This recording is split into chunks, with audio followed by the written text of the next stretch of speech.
as we know, the relations between China and India are vast, complicated, and sometimes a bit painful at certain times in history.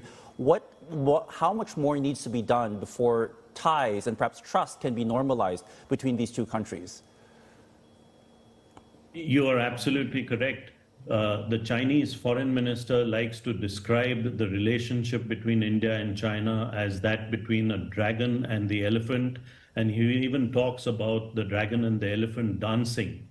In my opinion, the dragon and the elephant are not dancing as yet. They're just looking at each other from opposite sides of a room and trying to assess what are the implications of relationship between the two.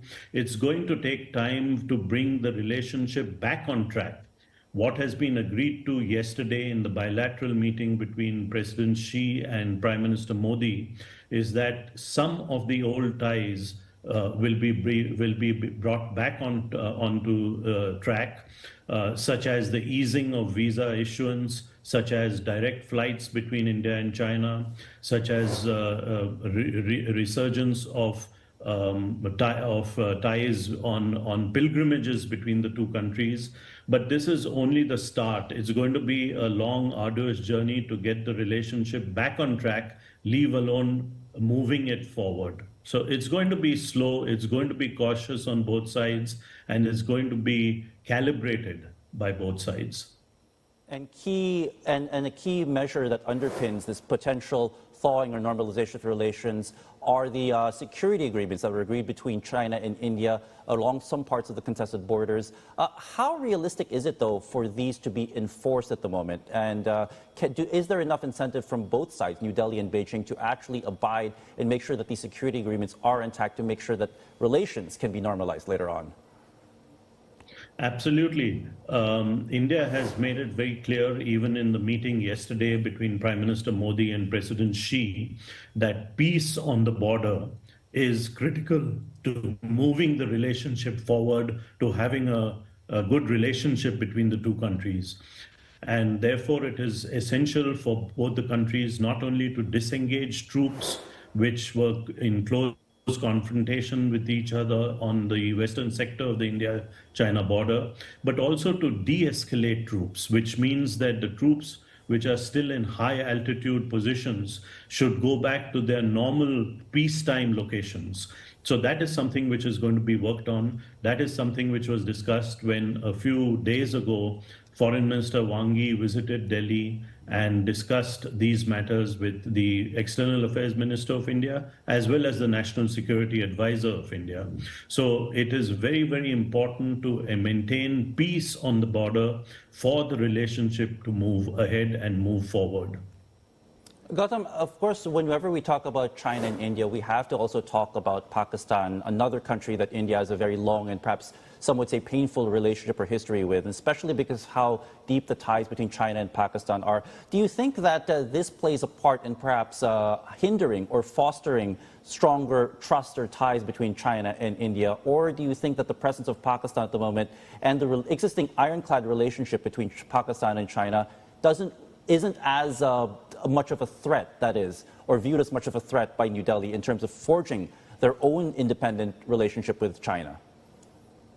You are correct there. As you rightly said, there are two main limitations to the extent to which India-China relations can go. And those two limitations are, one, of course, the outstanding boundary issue or the boundary problem, the boundary question between India and China themselves. But the second limitation is the very strong alliance type of relationship that exists between Pakistan and China.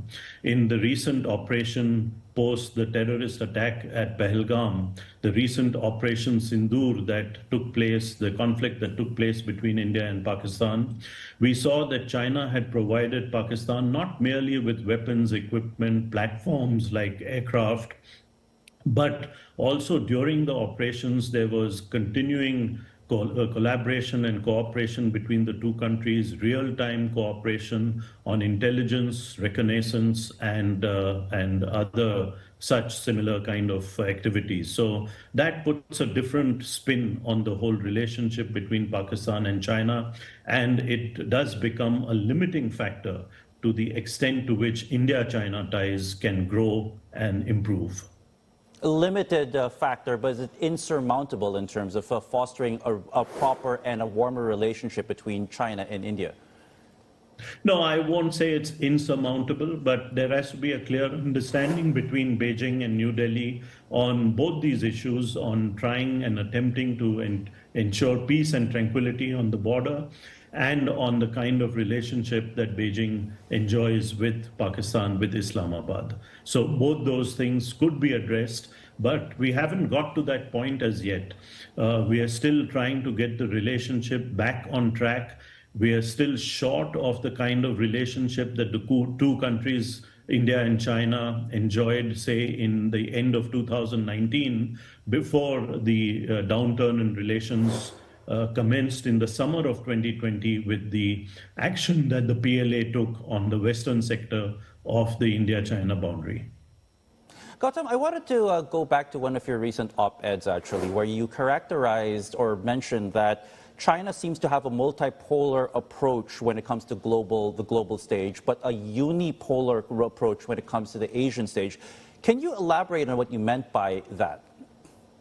Yeah, sure. That's an excellent question. And it is something which many Asian countries like India, Japan, perhaps even Australia worry about.